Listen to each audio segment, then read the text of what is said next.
The crisp winter air bit at Karen's cheeks as she stormed up the driveway, her fists clenched with righteous fury. Christmas lights twinkled merrily across the house next door, a festive display that infuriated her to no end. How dare they? She spat, her eyes narrowing as she glared at the offending decorations. In her mind, these gaudy lights were an affront to the neighborhood's carefully manicured aesthetic, a blatant disregard for the unwritten rules that she had sworn to uphold. Marching up to the front door, Karen pounded furiously, her knuckles leaving dents in the wood. When the door finally swung open, she thrust a shaky finger in the direction of the lights. "Take them down now," she demanded, her voice shrill and commanding. "This is completely unacceptable, and I won't stand for it any longer." The homeowner, a young man named Alex, blinked in surprise.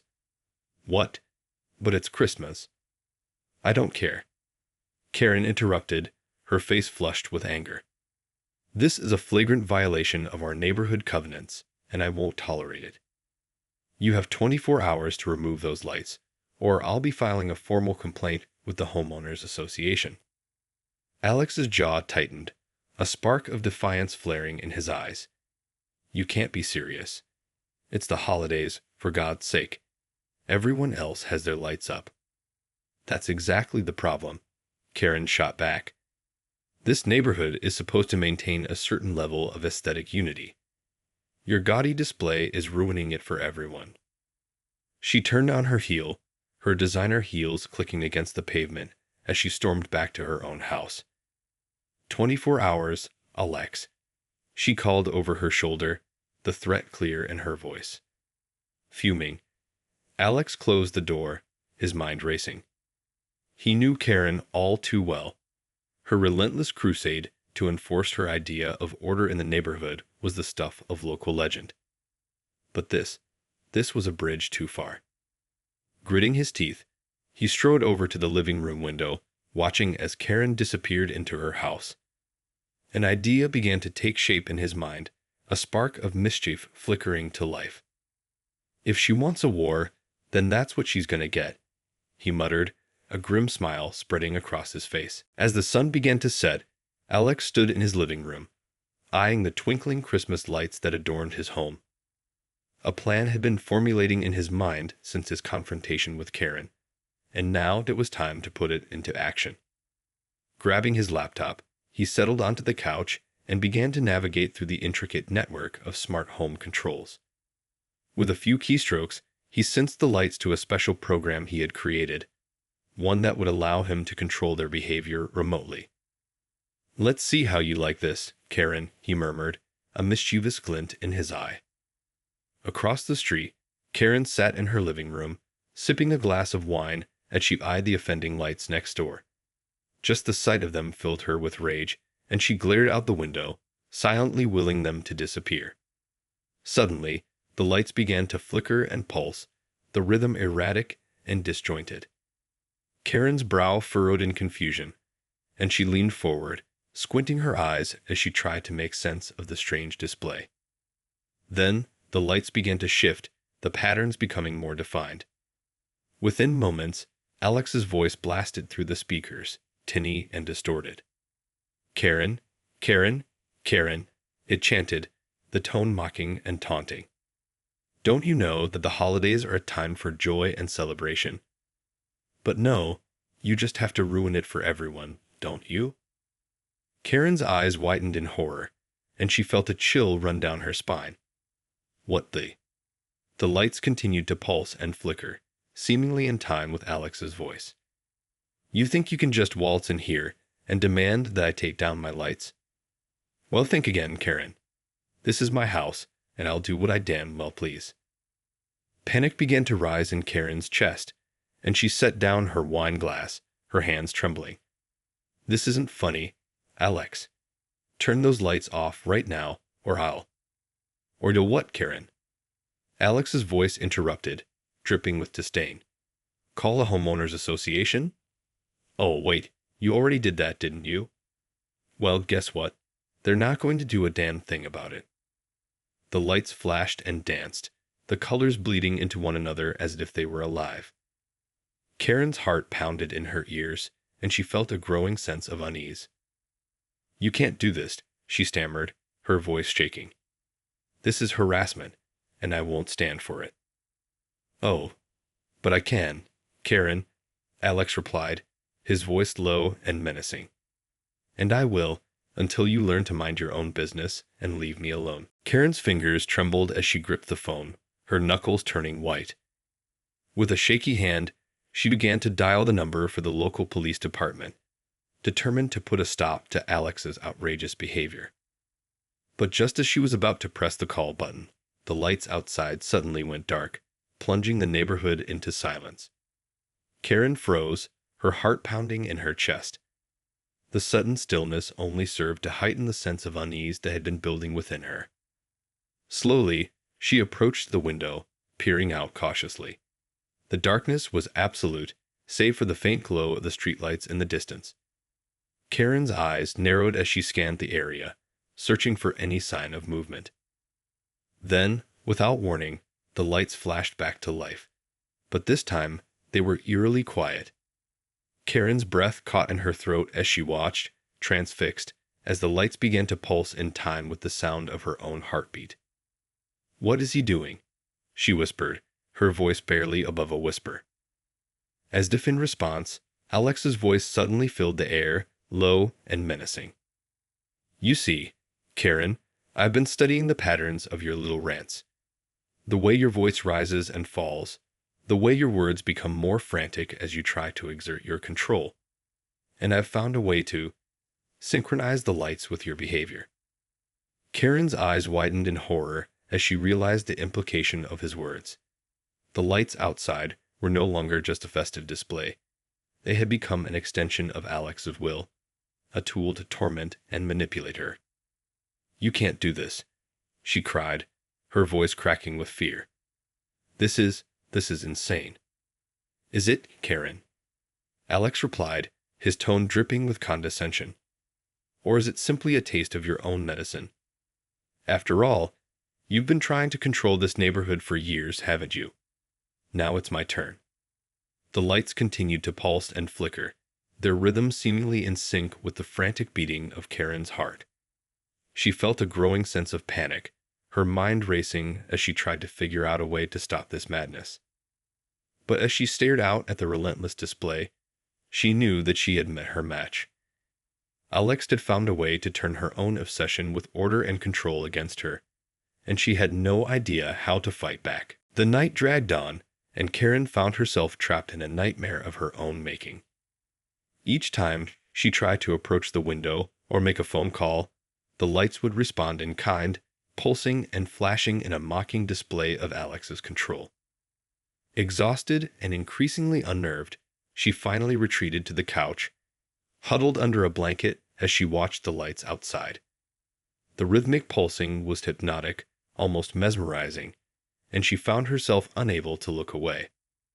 "This can't be happening," she murmured, her voice barely above a whisper. "I have to make him stop." But deep down, she knew that Alex held all the cards. He had managed to turn her own obsession with order and control against her, and she had no idea how to regain the upper hand.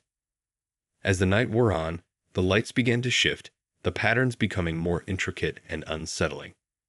Suddenly, they flashed in time with the sound of Karen's voice as she let out a frustrated groan. "Unbelievable," she muttered, her eyes widening in shock. The lights continued to dance, responding to her every word and movement, as if they were an extension of Alex's own consciousness. Karen felt a growing sense of helplessness, her mind racing as she tried to come up with a way to break free from this torment. But just as she was about to give in to despair, a flicker of determination ignited within her. She may have been outmatched in terms of technology, but she wasn't about to let Alex win without a fight. Steeling her resolve, Karen rose from the couch and approached the window, her gaze fixed on the taunting display of lights. With a deep breath, she opened her mouth and began to speak, her voice steady and unwavering. "Alex, I know you can hear me, and I want you to know that this This underscore thing underscore you're doing, it's not going to work. I won't be intimidated, and I won't back down. So you can keep your lights on all night if you want, but I'm not going anywhere. The lights continued to pulse, but Karen refused to be cowed. She stood her ground, her eyes narrowed in defiance, determined to show Alex that she was not the pushover he thought she was. As the night wore on, the battle of wills between Karen and Alex raged on, with the Christmas lights serving as the central battlefield. Undeterred by the relentless pulsing and flashing, Karen continued to stand her ground, her voice unwavering as she spoke into the darkness. You think you can break me with this childish display, Alex? Well, you're sorely mistaken. I've dealt with your kind before, and I know exactly how to handle you. The lights flickered in response, as if sensing her defiance. But Karen refused to back down, her jaw set in a determined expression. This neighborhood is my domain, Alex. I've spent years cultivating a sense of order and unity, and I'm not about to let you come in and ruin it all with your underscore antics underscore. She paused, her eyes narrowing as she studied the lights. You may have found a way to manipulate them, but that doesn't change the fact that you're the one breaking the rules here. And I underscore will underscore make sure you face the consequences. Across the street, Alex watched in a mix of awe and frustration as Karen stood her ground. He had expected her to crumple under the onslaught of his light display, but she was proving to be far more resilient than he had anticipated. Damn it, Karen, he muttered, his fingers flying across the keyboard as he tried to find a way to break her resolve. Why you have to be so underscore stubborn underscore? But Karen refused to be cowed, her eyes fixed on the lights as she continued her tirade. You think you're so clever, don't you, Alex? Well, let me tell you something. I've been dealing with people like you my whole life, and I underscore always underscore win in the end. She paused, a wry smile tugging at the corners of her mouth.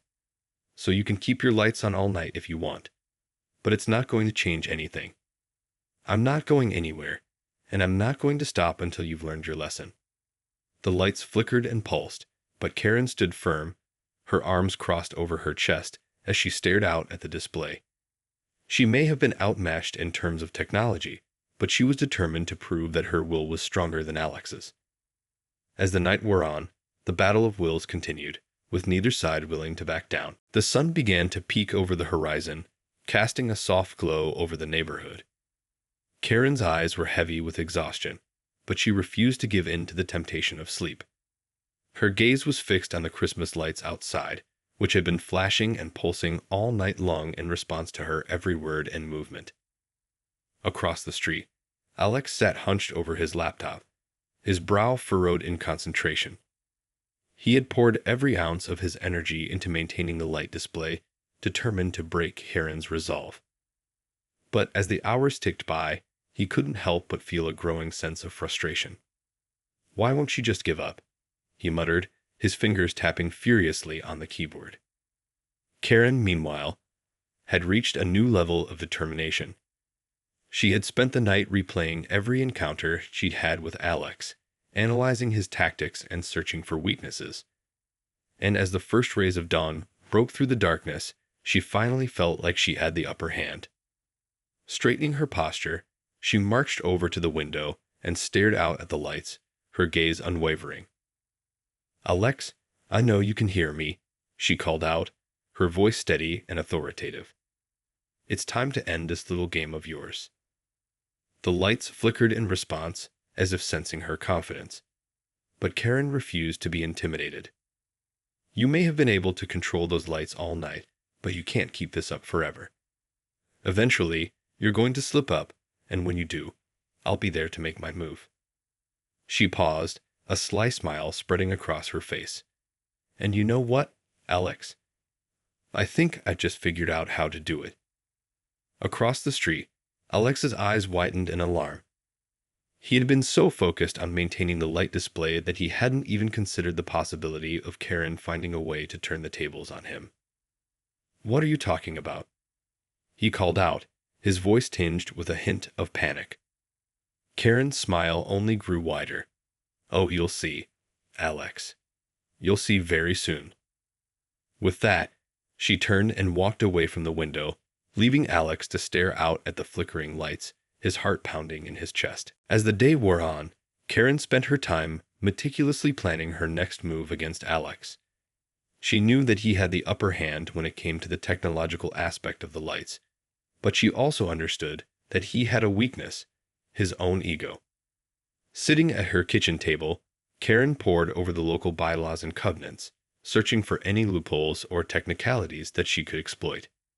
She knew that Alex had been counting on the fact that she would be unable to find a legal way to fight back, but she was determined to prove him wrong. Meanwhile, across the street, Alex was growing increasingly agitated.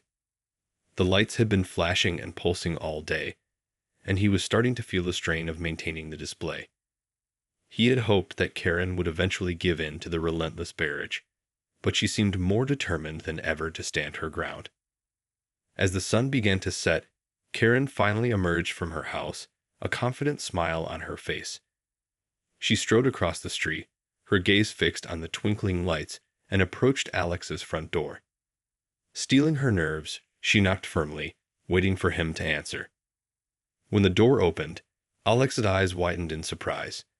"Karen, what are you doing here?" "I'm here to make you an offer, Alex," she said, her voice calm and collected. "I've been thinking about this all day, and I think I've come up with a solution that will benefit us both." Alex narrowed his eyes, his suspicion evident. "What kind of solution?" Karen's smile only grew wider.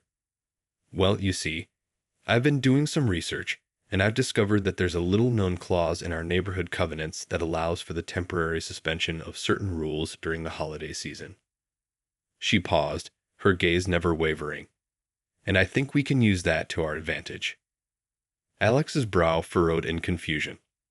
"What are you getting at, Karen?" "What I'm saying, Alex, is that if you agreed to turn off those lights and restore some semblance of order to the neighborhood, I'll be willing to." "Let this whole incident slide," Karen said, her tone measured and deliberate. Alex's jaw tightened, and he could feel the anger bubbling up inside him. "You can't be serious. After everything I've done, you think I'm just going to roll over and—" "Oh, I'm very serious, Alex," Karen interrupted, her voice sharp. "And if you don't agree to my terms, I can assure you that the consequences will be far worse than just having to take down your lights." The two stood there, locked in a tense standoff, as the lights continued to flash and pulse in the background. The air was thick with tension as Karen and Alex stared each other down, the flickering Christmas lights casting an eerie glow over the scene. Finally, after what felt like an eternity, Alex let out a frustrated sigh and ran a hand through his hair. "All right, fine," he conceded, his voice dripping with reluctance. "I'll turn off the lights, but only because I don't feel like dealing with your threats anymore." Karen's lips curled into a triumphant smile. "I knew you'd see it my way, Alex. After all, it's the holidays. A time for peace and goodwill, don't you think?" She paused, her gaze sweeping over the twinkling display one last time. "And besides, I'm sure the rest of the neighborhood will be relieved to have their quiet, orderly streets back." With a few taps on his phone, Alex silenced the lights, and the neighborhood was enveloped in a peaceful darkness. Karen nodded in satisfaction, then turned to leave. "Oh, and Alex?" she called over her shoulder, her voice laced with a hint of warning. "If you ever pull a stunt like this again, I can assure you that the consequences will be far more severe." Alex watched as Karen disappeared into the night, his jaw clenched in frustration. He knew that he had been outmaneuvered, but the thought of letting her win stung like a thorn in his side. "This isn't over, Karen," he muttered, his eyes narrowing as he stared at the now darkened house. "I'll find a way to get back at you, even if it's the last thing I do." As the days passed, the neighborhood returned to its usual state of tranquility, with no further incidents to disrupt the delicate balance of order that Karen had worked so hard to maintain. But deep down, both she and Alex knew that the war between them was far from over. The battle lines had been drawn, and the stage was set for a new round of conflict, one that would test the limits of their wills and the boundaries of their neighborhood's covenants. And as the Christmas lights twinkled in the distance, a reminder of the battle that had been fought and won, Karen couldn't help but feel a sense of satisfaction. She had emerged victorious, but she knew that the war was far from over.